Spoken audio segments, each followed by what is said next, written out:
ಅದು ಕರ್ಮನೆ. ಅದು ಊಟ ಮಾಡ್ತಿರ್ತೀವಿ, ನೋಡ್ತಿರ್ತೀವಿ, ಕೇಳ್ತಿರ್ತೀವಿ, ಕೈಯಲ್ಲಿ ರಾಸ್ತಾ ಇರ್ತೀವಿ, ನಡೀತಾ ಇರ್ತೀವಿ. ಒಂದು ಕ್ಷಣ ಸುಂದರ ಕಾಲ ಊಟ ಮಾಡ್ತಿರ್ತೀವಿ, ಮಾತಾಡ್ತಿರ್ತೀವಿ, ಡ್ರೈವಿಂಗ್ ಮಾಡ್ತಿರ್ತೀವಿ. ನೋಡ್ರಿ ನೀವು, ಒಂದು ಕ್ಷಣ ಸುಂದರ ಕಾಲ, ಒಂದು ಕ್ಷಣ ಸುಂದರ ಕಾಲ ಇಲ್ಲ. ಏನು ಮಾಡ್ತಿಲ್ಲ ಸ್ವಾಮಿ, ನಾನು ವಿಚಾರ ಮಾಡ್ತಿರ್ತೀವಿ. ಅದು ಕೆಲಸನೇ ಸ್ವಾಮಿ. ನಾನು ವಿಚಾರನ ಮಾಡ್ತಾರೆ, ಧ್ಯಾನ ಮಾಡ್ತಿರ್ತೀವಿ. ಧ್ಯಾನ ಮಾಡ್ತಾ ಇರೋ ಸ್ವಾಮಿ ಸಮಾಧಿ. ಆ ಸಮಾಧಿನೇ ಒಂದು ಅದೇ ಸ್ಥಿತಿ. ಅದು ಯಾವುದೇ ಮನುಷ್ಯ ಒಂದು ಕ್ಷಣನೂ ಸುಂದರ ಕಾಲ ಅದು ಯಾಕಾಗಲ್ಲಂತೆ? ಮುಂದಿನ ಶ್ಲೋಕ, ಮುಂದಿನ ಲೈನ್. ಕಾರ್ಯತೆ ವಶಃ ಕರ್ಮ ಸರ್ವ ಪ್ರಕೃತಿ ಜೈರ್ಗುಣೈ ಅಂತಂದ್ರೆ ಪ್ರಕೃತಿ ಜೈಹಿ ಗುಣೈ ಅಂತ ಎರಡು ಶಬ್ದ. ಪ್ರಕೃತಿ ಜೈಹಿ, ಪ್ರಕೃತಿಯಿಂದ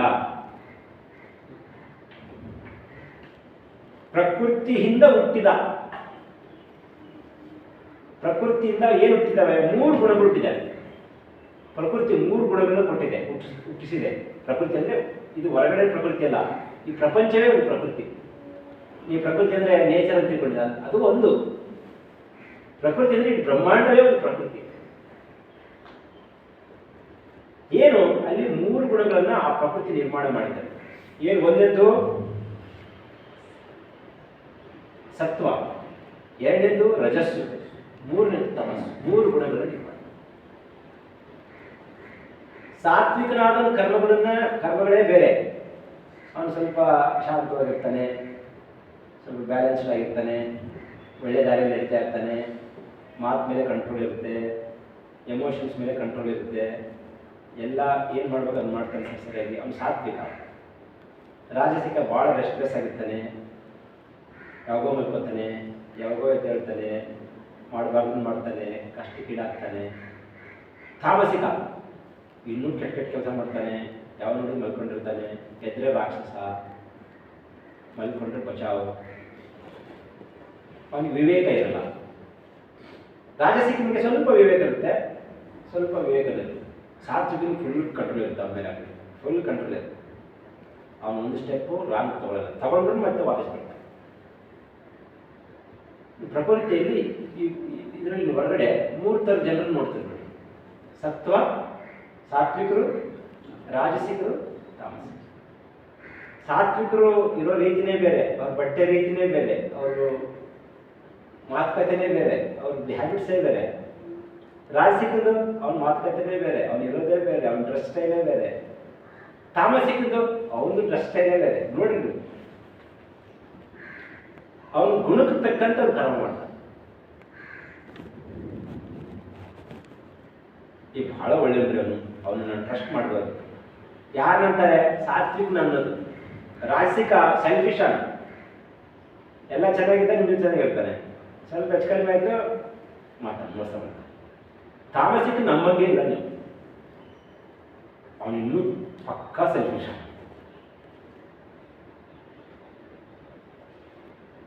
ಅದಕ್ಕೆ ಯಾವ ಸಾತ್ವಿಕ ಅಂತಂದರೆ ಅವನ ಮಾತು, ಕೃತಿ, ಅವನ ವಿಚಾರಗಳ ಮೇಲೆ ಅವನು ಯಾವ ಮೂರುಗಳ ಆಧಾರದ ಮೇಲೆ ಒಬ್ಬರನ್ನ ಡಿಸೈಡ್ ಮಾಡ್ತಾನೆ. ಮನಸ್ಸಿನ ವಿಚಾರಗಳು, ಚಿಂತನೆಗಳು ಹೇಗಿದ್ದಾವೆ, ಮಾತು ಹೆಂಗಿದೆ, ಅದಕ್ಕೆ ತಕ್ಕಂತೆ ಅವನ ನಡವಳಿಕೆ ಹೇಗಿದೆ, ಕಾರ್ಯಗಳು ಹೇಗಿದೆ. ಅವನು ಕೆಲವು ಸಲ ನೀವು ಒಂದು ಮಾತು ಕೇಳಿದ್ರಲ್ಲ, ಸವಾಸದಿಂದ ಸನ್ಯಾಸಿ ಕೆಟ್ಟಂತ. ಅವನೇನಾದರೂ ತಾಮಸಿಕ ಸವಾಸ ಮಾಡಿದ ಒಳ್ಳೆಯವನು ಮೆಲ್ಲಿ ಕಳೆದು ಬಿಡ್ತಾರೆ. ಹಂಗೆ ಹುಡುಗರು, ಅಂದರೆ ನಮ್ಮ ಮಗ ಭಾಳ ಚೆನ್ನಾಗಿದೆ, ನಾವು ಅವ್ರ ಫ್ರೆಂಡ್ಸ್ ಸರ್ಕಲಿಂದ ಹಾಳಾಗಿರ್ತಾರೆ. ಫ್ರೆಂಡ್ಸ್ ಸರ್ಕಲಿಂದ ಹಾಳಾಗಲ್ಲ, ಅವನು ರಾಂಗ್ ಫ್ರೆಂಡ್ಸ್ ಅಂದರೆ ತಾಮಸಿಕರು ಫ್ರೆಂಡ್ಶಿಪ್ ಮಾಡ್ತಾರೆ. ತಗಲೇ ಒಂದು ಕಪ್ ತಗೋಣ, ಒಂದು ಪೆಗ್, ಏನು ಜೀವನ ಮಜಾ ಮಾಡ್ಬೇಕು ಬಾ. ನಿಮ್ಮ ಅಪ್ಪ ಅಮ್ಮನ ಕೇಳಿ ದುಡ್ಡು ಕೊಡ್ತಾರಾ? ಕದಿಬೇಕಲ್ಲಿ, ಅಲ್ಲಿ ಎಲ್ಲೇ ಇಟ್ಟಿರ್ತಾರೆ, ಪಾಕೆಟ್ ತಗೊಂಡು ಬರ್ತಾ ಇರ್ಬೇಕು ಅಷ್ಟೇ. ನಾನು ಗೋಪಗಳು ಇಲ್ಲಪ್ಪ, ನಾವು ಅಪ್ಪನಿಗೆ ಹೇಳ್ಬೇಕು, ಹೇಳಿ ಬಿಡ್ತಾರೆ.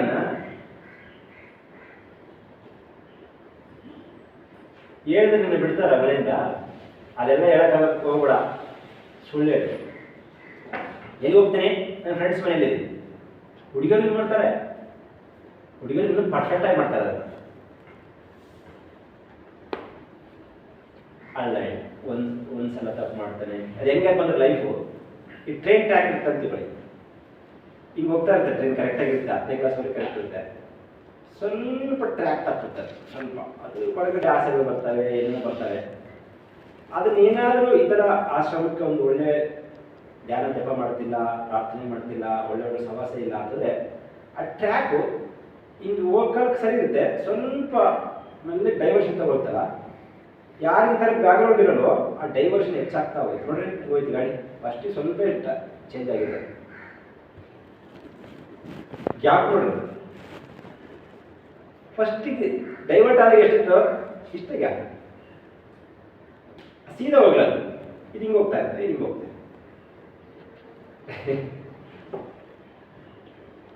ಕೆಲವೊಬ್ರು ಅಂತಾರೆ ಏನು ನಾವು ಮೊದಲು ಚೆನ್ನಾಗಿದ್ದಾರೆ ಅವನು, ನಮ್ಮ ಫ್ರೆಂಡ್ PVC ಚೆನ್ನಾಗಿದೆ ಅವನು, 10th ಪಕ್ಕರೆ ಅವನು, ಈಗ ನೋಡಿ ನಾವು ಯಾಕೆ ಡೈವರ್ಷನ್ ತಗೊಂಡಿದ್ದೆ ಗಾಡಿ ಎಲ್ಲಿ ಹೋಗ್ಬಿಟ್ಟಿದ್ದಾನೆ. ಯಾಕಪ್ಪ ಅಂದರೆ ಆ ಸರ್ಕಲ್ ತಾಮಸಿಕ ಫ್ರೆಂಡ್ ಸಿಕ್ಕಿದ್ರೆ ಅವನಿಗೆ ಅವನು ಹೇಳ್ದಾಯ್ತು. ಆಶ್ರಮ ಅಂತಂದ್ರೆ ಸಾತ್ವಿಕ ಸಹವಾಸ ಇದೆ, ಒಳ್ಳೊಳ್ಳೆ ವಿಚಾರಗಳು, ಆದರ್ಶಗಳು, ಟ್ರ್ಯಾಕ್ ತಪ್ಪಕ್ಕೆ ಬಿಡಲ್ಲ. ಮನೆ ಅಲ್ಲಿ ಹೋಗ್ತಿ ಬಿಡುವ ಎಲ್ಲ ತಪ್ಪು, ಎಲ್ಲರೂ ಇಡೀ ಲೈಫ್ ಟ್ರ್ಯಾಕ್ ಮನೆ ಇರ್ತಾರೆ, ಇಲ್ಲ ಅದು ಸಾಧ್ಯನೇ ಇಲ್ಲ, ಸುಳ್ಳ. ಟ್ರ್ಯಾಕ್ ಸ್ವಲ್ಪ ತಪ್ಪುತ್ತೆ ಗಾಡಿ, ಕೆಲವು ಸ್ಟ್ರಾಂಗ್ ಸ್ಟೆಪ್ ತಗೋತೀವಿ, ಮತ್ತೆ ಹೋಗುತ್ತೆ ಗಾಡಿ, ಮತ್ತೆ ಭಾಳ ಹೋಗ್ಬಿಡಲ್ಲ. ಇದು ಮಾಡ್ತಾರೆ ನಾನು ಸರಿ ಇಲ್ಲ, ಈ ಮಾತುಗಳು ಸರಿ ಇಲ್ಲ, ನನಗೆ ಆ್ಯಕ್ಷನ್ ಸರಿ ಇಲ್ಲ, ಸ್ವಲ್ಪ ಸರಿ ಮಾಡ್ಕೋಬೇಕು, ಪಟಾಪಟ್ ಸರಿ ಮಾಡ್ಕೋಬೇಕು, ಪ್ರಯತ್ನ ಆಗ್ತದೆ.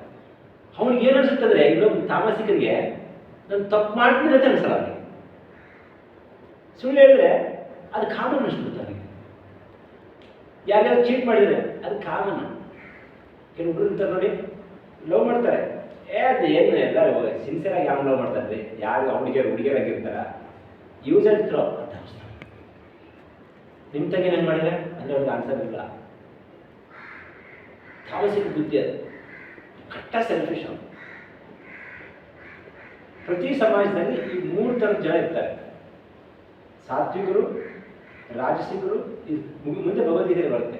ಅವ್ರ ವರ್ತನೆಗಳು ಹೆಂಗಿರ್ತವೆ, ಅವ್ರ ಊಟ ಸ್ಟೈಲ್ ಹೆಂಗಿರುತ್ತೆ, ಅವ್ರ ಉಡುಗೆ ತೊಡುಗೆ ಹೆಂಗಿರುತ್ತೆ, ಅವ್ರ ಹೇರ್ ಸ್ಟೈಲ್ ಹೆಂಗಿರುತ್ತೆ, ಅವ್ರ ವಾಚ್ಗಳು ಹೆಂಗಿರ್ತವೆ, ಎಲ್ಲ ಇದೆ. ಅವ್ರ ಟೇಸ್ಟ್ಗಳು ಹೆಂಗಿರ್ತಾರೆ, ಸಾತ್ವಿಕರ ಟೇಸ್ಟ್ ಹೆಂಗಿರ್ತಾರೆ, ಸಾತ್ವಿಕರ ಮಾತುಕತೆ ಹೆಂಗಿರುತ್ತೆ, ಅವ್ರ ಬಿಹೇವಿಯರ್ ಹೆಂಗಿರುತ್ತೆ, ಅವ್ರ ಥಿಂಕಿಂಗ್ ಹೆಂಗಿರುತ್ತೆ, ಅವ್ರ ಆ್ಯಕ್ಟಿವಿಟಿ ಹೆಂಗಿರುತ್ತೆ, ಅದ್ಭುತ. ಅಲ್ಲಿ ನೊಬಿಲಿಟಿ ಇರುತ್ತೆ, ಇಂಪಾರ್ಷಿಯಾಲಿಟಿ ಇರುತ್ತೆ, ಸೆಲ್ಫ್ ಕಂಟ್ರೋಲ್ ಇರುತ್ತೆ. ದಾರಿ ತಪ್ಪಲ್ಲ ಅವರು, ನೀನು ಹೆಂಗೆ ಬೇಕಾದ್ರೆ ಮಾರ್ಯ, ನಾನು ಹಿಂಗೆ ಇರೋದು. ಆ ಟ್ರ್ಯಾಕ್ ಹಿಂಗೆ ಹೋದಾಗ ಗೊತ್ತಾಗ. ನಮ್ಮ ಗುರುಗಳು ಹೇಳ್ತಿದ್ದೆ ಪುರುಷತ್ ಮಂಜು, ನೋಡೋ 10ನೇ ಕ್ಲಾಸ್ ಬಿಟ್ಟರೆ ಎಲ್ಲರೂ ಟ್ರ್ಯಾಕ್ನಲ್ಲೇ ಇರ್ತಾರೆ. ಯಾರಾದ್ರು ಬಂದು ಹೇಳ್ತಿದ್ರು ನಮ್ಮ ಸ್ವಾಮಿಗೆ, ಸ್ವಾಮಿ ಭಾಳ ಒಳ್ಳೆ ಹುಡುಗ ಸ್ವಾಮಿ ಅವರು, ಈಗೆಲ್ಲ PVC ಆಗಲಿ, ಅವಾಗ ಹೇಳ PVC ಆಗಿ ಡಿಗ್ರಿ ಆಗಲಿ, ಅವಾಗ ಹೇಳ 10,000 ರೂಪಾಯಿ ಇರಬೇಕಲ್ಲಿ, ಬಿದ್ದಿರಬೇಕು ದಾರಿಯಲ್ಲಿ, ನಂದೆಲ್ಲ ಇದು ನಾನು ತಗೋಬಾರ್ದು ಅಂತೇಳಿ ಎಲ್ಲೋ ಆಶ್ರಮ ಕೊಡ್ತಾನೋ, ಎಲ್ಲೋ ದೇವಾಲಯ ಕೊಡ್ತಾನೋ, ಪರ್ಸ್ನಲಾಗಿ ಯೂಸ್ ಮಾಡ್ತಾನ. ಅದು ಸೆಲ್ಫ್ ಕಂಟ್ರೋಲ್. ಒಬ್ಬಳೇ ಹುಡುಗಿರ್ತಾಳೆ, ನೀನು ಮನೇಲಿ ಒಬ್ಬಳೇ ಇರ್ತೀಯ, ಅತ್ತೆ ಮಗಳು ಮಾವನ ಮಗಳು ಬಂದಿರ್ತಾಳೆ, ಅವಾಗ ಎಷ್ಟು ಕಂಟ್ರೋಲಲ್ಲಿ ಇರ್ತೀಯ. ಇರಕ್ಕೆ ಹೋಗ್ಬಾರ್ದು, ಹೋಗಿ ಖಾಲಿ ಮಾಡಬೇಕು ಮನೆ. ಸೆಲ್ಫ್ ಕಂಟ್ರೋಲ್ ಬರಲ್ಲ ಯಾಕೆ. ಹುಡುಗಿ ಒಬ್ಬಳೇ ಇದ್ದಾಗ ಹೆಂಗೆ ನೀನು ಬಿಹೇವ್ ಮಾಡ್ತೀಯ. ಫಾರ್ ಎಕ್ಸಾಂಪಲ್ ಒಂದು ಟ್ರೈನಲ್ಲಿ ಅನಿವಾರ್ಯವಾಗಿ ಸೀಟ್ ಪಕ್ಕದಲ್ಲಿ ಕುತ್ಕೋಬೇಕು, ರಾತ್ರಿ ಹೊತ್ತು ಹೆಂಗೆ ನೀನು ಬಿಹೇವ್ ಮಾಡ್ತೀಯ.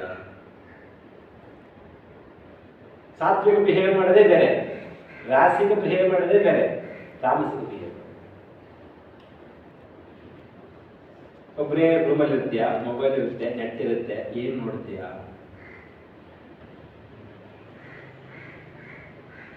ಯಾವ ಸ್ಟೋರಿಗಳು ಓದ್ತೀಯ. ಅಂದರೆ ಅವು ಥಾಟ್ ಬರ್ತವೆ, ನೀನು ಹೆಂಗೆ ಮ್ಯಾನೇಜ್ ಮಾಡ್ತೀಯ ಅಂತ. ಏನು ಬರಲ್ವಾ, ಏನು ಕರೆಕ್ಟ್ ಪಕ್ಕಾ ಇದ್ದಾನೆ. ಅದೇನು ಸ್ವಾಮಿ ಬೇಕಾದ್ರೆ ನಮಗಿರೋಕ್ಕೆ ಸ್ವಾಮಿ ಒಂದು ಸ್ಟೆಪ್ ರಾಂಗ್ ತಗೊಳ್ಳಲ್ಲ, ಫುಲ್ ಸೆಲ್ಫ್ ಕಂಟ್ರೋಲ್. ಅದು ನಮ್ಮನ್ನು ನಾವು ಹೆಂಗೆ ನಿಧಾನಕ್ಕೆ ನಮ್ಮನ್ನು ನಾವು ಸಾತ್ವಿಕಕ್ಕೆ ಏರಿಸ್ಕೋಬೇಕು. ಅಲ್ಲೇ ತಮಸ್ಸು ರಜಸ್ ಎಲ್ಲರೂ ಇರ್ತವೆ, ಅದಕ್ಕೆ ನಾವು ಬಲಿಯಾಗಬಾರ್ದು. ಬಲಿಯಾದಷ್ಟು ಮನುಷ್ಯ ಹೆಚ್ಚೆಚ್ಚು ದುಃಖ ಪಡ್ತಾರೆ, ಪಶ್ಚಾತ್ತಾಪ ಪಡ್ತಾರೆ. ನಿಮ್ಮ ತಪ್ಪುಗಳಿಗೆ ಯಾರು ಕಾನೂನು ತಪ್ಪು ಶಿಕ್ಷೆ ಕೊಡಲ್ಲ. ಯಾರು ಶಿಕ್ಷೆ ಕೊಡೋದು? ನಿಮ್ಮ ಮನಸ್ಸೇ. ಏನು ಯಾವ ರೀತಿಯಲ್ಲಿ ಶಿಕ್ಷೆ ಕೊಡುತ್ತೆ? ಪಶ್ಚಾತ್ತಾಪ. ಅಯ್ಯೋ ನೀವು ಮಾಡಬಾರ್ದು, ಅಯ್ಯೋ ಇಷ್ಟು ರಾಂಗ್ ಸ್ಟೆಪ್ ಮಾಡಿ. ಇವಾಗ 10,000 ರೂಪಾಯಿನ ಟೆಂಪಲ್ ಆಗಿ ಬಂದಾಗ ಹೆಂಗೆ ಖುಷಿ ಇರುತ್ತೆ, ಸ್ವಂತಕ್ಕೆ ಯೂಸ್ ಮಾಡಿ. ಒಬ್ಬ ನಿಮಗೆ ಸಂಬಂಧಪಟ್ಟಂಥ ಸ್ತ್ರೀ ಜೊತೆಗೆ ಡೀಸೆಂಟಾಗಿ ಬಿಹೇವ್ ಮಾಡಿದ್ರೆ ಹೆಂಗ ಖುಷಿ ಇರುತ್ತೆ, ಮಿಸ್ಬಿಹೇವ್ ಮಾಡಿದ್ರೆ ಖುಷಿ.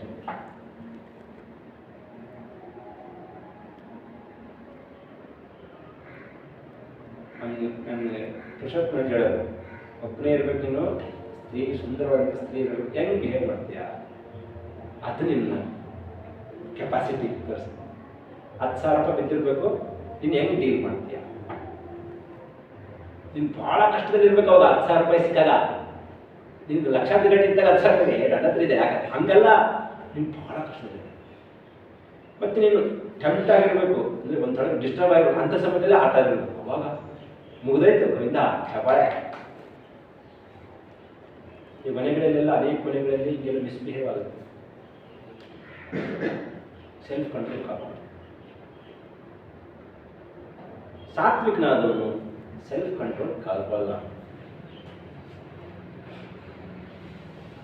ಕರ್ಮೇಂದ್ರಿಯಾಣಿ ಸಂಯಮ್ಯ ಯ ಆಸ್ತೆ ಮನಸಾ ಸ್ಮರಣ ನಹಿ ಕಶ್ಚಿತ್ ಕ್ಷಣಮಪಿ ಜಾತು ತಿಷ್ಠತ್ಯ ಅಕರ್ಮಕೃತ ಕಾರ್ಯತೆ ಹ್ಯವಶಃ ಕರ್ಮ ಸರ್ವ ಪ್ರಕೃತಿ ಜಯಗುಣೈ.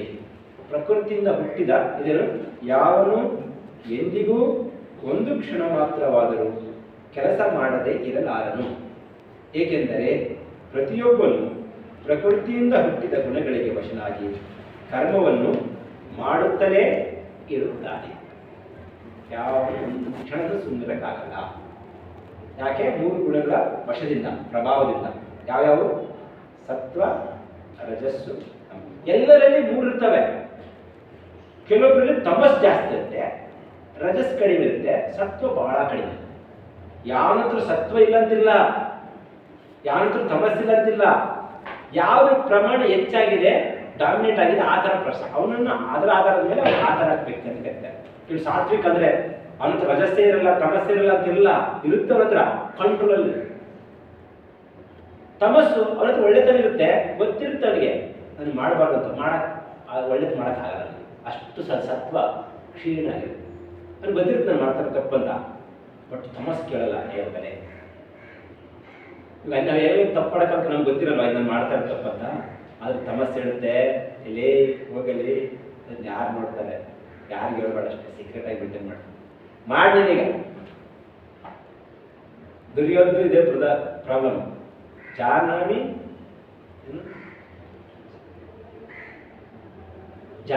ಧರ್ಮಂ ನಚಮೇ ಪ್ರವೃತ್ತಿ, ಜಾನಾಮಿ ಅಧರ್ಮಂ ನಚಮೇ ನಿವೃತ್ತಿ. ಯಾವುದು ಸರಿ ಅಂತ ಗೊತ್ತಿದೆ ಮಾಡೋಕ್ಕಾಗ್ತಿಲ್ಲ, ಯಾವ್ದು ತಪ್ಪಂತ ಕೊಡ್ತಿದೆ ಬಿಡೋಕ್ಕಾಗ್ತಿಲ್ಲ. ತಮಸ್ಸವನಿಗೆ ಎಲ್ಲ ಗೊತ್ತಿರುತ್ತೆ, ಬಿಡೋಕ್ಕಾಗಲ್ಲ. ನಮ್ದು ನಾವೆಲ್ಲ ಸ್ಟ್ರಗಲ್ ಮಾಡ್ತಿರ್ತೀವಿ ಪ್ರತಿಯೊಬ್ಬರು. ನಾವು ಕೆಲವರು ಗೊತ್ತಿರುತ್ತೆ ಇದು ಮಾಡಬಾರ್ದು ಅಂತ, ಇದನ್ನು ಮಾತಾಡಬಾರ್ದು ಅಂತ ಗೊತ್ತಿರುತ್ತೆ, ಇದು ಆಲೋಚನೆ ಮಾಡಬಾರ್ದು ಅಂತ ಗೊತ್ತಿರುತ್ತೆ, ಈ ಥರ ಕೆಲಸ ಮಾಡಬಾರ್ದು, ಇದನ್ನು ಮಾತಾಡಬಾರ್ದು ಅಂತ ಗೊತ್ತಿರುತ್ತೆ, ಇದು ಆಲೋಚನೆ ಮಾಡಬಾರ್ದು ಅಂತ ಗೊತ್ತಿರುತ್ತೆ, ಈ ಥರ ಕೆಲಸ ಮಾಡಬಾರ್ದು ಅಂತ ಗೊತ್ತಿರುತ್ತೆ. ಬಟ್ ಆ ತಮಸ್ಸಿದ ದರಿದ್ರ ಅಂತ ಅನಿಸ್ತದೆ.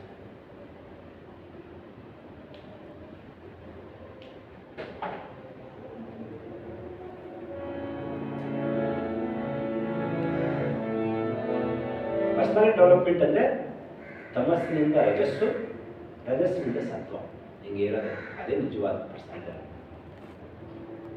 ಆ್ಯಕ್ಚುಲಿ ಸ್ವಾಮೀಜಿ ಅದನ್ನು ಪ್ರಪೋಸ್ ಮಾಡ್ತಾರೆ, ಗ್ರ್ಯಾಜುವಲ್ ಗ್ರೋತ್. ನಿನ್ನ ನಿಧಾನವಾದ ಒಂದು ತಮಸ್ಸನ್ನು ಗೆದ್ಕೊಂಡು ಆಮೇಲೆ ನಿಧಾನ ಸ್ವಲ್ಪ ಆ್ಯಕ್ಟಿವ್ ಆಗಿ ಒಳ್ಳೆ ಆ್ಯಕ್ಟಿವ್ ಆಗಿರ್ಬೋದು. ಅದರಿಂದ ಮೆಲ್ಲಗೆ ಸತ್ವ ಬ್ಯಾಲೆನ್ಸ್ಡ್ ಆಗಿ ಸೆಲ್ಫ್ ಕಂಟ್ರೋಲ್ ಕಂಪ್ಲೀಟ್ ಆಗಿರ್ಬೋದು. ಅದು ಸ್ವಾಮೀಜಿದು self character building. Character building ಅಂದರೆ ನಮ್ಮಲ್ಲಿ ತಮಸ್ಸಿರುತ್ತೆ, ರಜಸ್ಸಿರುತ್ತೆ, ಸತ್ವ ಇರುತ್ತೆ. ಸತ್ವವನ್ನು ಹೆಚ್ಚೆಚ್ಚು ಮಾಡಿ ಅದನ್ನ ಹೆಂಗ ಇಂಥ ಸದ್ಗ್ರಂಥಗಳು ಓದೋದ್ರಿಂದ, ಒಳ್ಳೆ ಸಾಹಸ ಪುರುಷರ ಸಹವಾಸ ಮಾಡೋದ್ರಿಂದ, ದಿನ ಧ್ಯಾನ ಜಪ ಮಾಡೋದ್ರಿಂದ, ಆ ಥರದ ಆಹಾರ ತಗೊಳ್ಳೋದ್ರಿಂದ, ಆ ಥರದ ಹ್ಯಾಬಿಟ್ಸ್ ಮಾಡೋದ್ರಿಂದ ಸತ್ವ ಹೆಚ್ಚಾಗುತ್ತೆ. ತಾಮಸಿಗೆ ಯಾವಾಗ ನೋಡಿದ್ರೆ ಮಲ್ಕೊಳ್ಳೋದ್ರಿಂದ ಯಾವ ವಿಚಾರಗಳು ಇಲ್ಲ ಮೈಂಡಲ್ಲಿ, ಏನು ಲೇಜಿ, ಹೈಲಿ ಲೇಜಿ ಫೀಲ್, ಏನು ಕೆಲಸ ಮಾಡಲ್ಲ, ಯಾವ ನೋಡಿದ್ರೆ ಮೊಬೈಲ್ ಇಟ್ಕೊಂಡಿರ್ತಾನೆ, ತಮಸ್ ಹಂಗೇ ಇರುತ್ತೆ. ಫುಲ್ಲಿ ಆ್ಯಕ್ಟಿವ್, ಎಲ್ಲ ಕೆಲಸನೇ ಮಾಡ್ತಾ ಇರ್ತಾನೆ ಯಾವಾಗ, ಅವ್ನು ಪರವಾಗಿಲ್ಲ, ತಮಸ್ಸಿಗಿಂತ ಪರವಾಗಿಲ್ಲ. ಬಟ್ ಅವನಿಗೆ ಶಾಂತಿ ಇರಲ್ಲ, ಸಮಾಧಾನ ಇರಲ್ಲ, ತಪ್ಪು ಮಾಡ್ತಾ ಇರ್ತಾನೆ, ಹೊಗಳ್ತಾರೆ ತಗೊಳ್ತಾರೆ, ಸುಖ ಬರುತ್ತೆ ದುಃಖ ಬರುತ್ತೆ. ಓ ಇದನ್ನು ಈ ಥರದ್ದು ಇರೋದ್ರೂ ಸರಿಯಿಲ್ಲ, ಬ್ಯಾಲೆನ್ಸ್ ಬೇಕು. ತಮಸ್ಸಿನಿಂದ ರಜಸ್ಸು, ರಜಸ್ಸಿನಿಂದ ಸತ್ವ. Swamiji scheme of personality development ಇದೆ.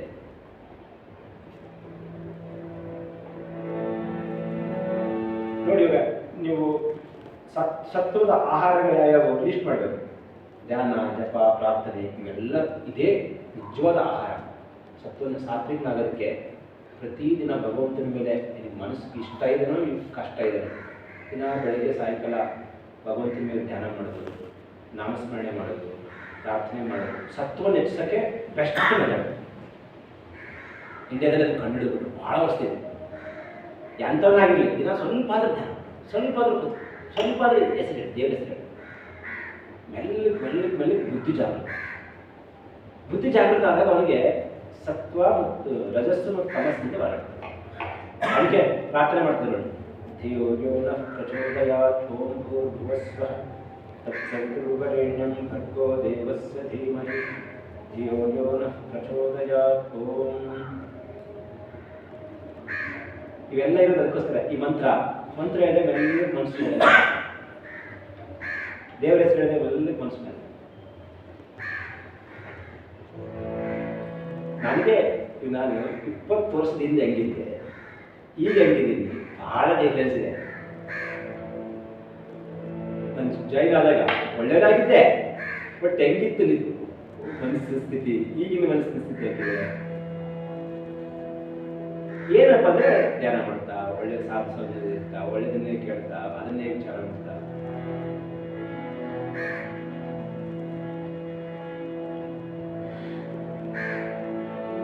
ಒಂದು ಇಂಟರ್ವ್ಯೂ ಆಗಿದ್ದಂತೆ ದೂರದರ್ಶನಕ್ಕೆ. ಎಲ್ಲಪ್ಪ ನೀನು ಎಲ್ಲಿ ಓದಿದ್ದು? ರಾಮಕೃಷ್ಣ ಮಿಷನ್ ನಾನು ಓದಿದ್ದು. ಅಂದರೆ ಇಂಟರ್ವ್ಯೂ ಬೇಡ, ನಾನು ಪಾಸ್, ಅದು ಒಳ್ಳೆ ಟ್ರೈನಿಂಗ್ ಆಗುತ್ತೆ, ಇನ್ನು ನಂಬೋದು ನಾವು, ಅದು ಸರಿಯಾಗಿ ಟ್ರೈನ್ ಮಾಡಿ. ಒಬ್ಬ IAS ಆಫೀಸರ್ ಇದ್ದ, IAS ಆಫೀಸರ್ಸ್ ಒಬ್ಬರು ಹೇಳ್ತಿದ್ರಂತೆ ಟ್ರೈನಿಂಗ್, ಅವ್ರಿಗೆ ಕೋಚಿಂಗ್ ಸೆಂಟರ್ ಇತ್ತು. ನಿಮ್ಗೆ ಟ್ರೈನಿಂಗ್ ಬೇಕಾ? ನೀವು ಹೆಂಗೆ IAS ಆಫೀಸರ್ಸ್ ಅಂತ ರಾಮಕೃಷ್ಣ ಮಿಷನ್ ಸನ್ಯಾಸಿಗಳು ಹೆಂಗೆ ಕಂಡಕ್ಟ್ ಮಾಡ್ತಾರೆ ಪ್ರೋಗ್ರಾಮ್ಸ್, ಅವೆಲ್ಲ ನೋಡ್ಕೊಳ್ಳಿ ಸಾಕು. ಅದೇ ಹೈಯೆಸ್ಟ್ ಟ್ರೈನಿಂಗ್. ರಿಚ್ ಟ್ರೆಡಿಷನ್ ಇದೆ ಮಿಷನ್ನಲ್ಲಿ.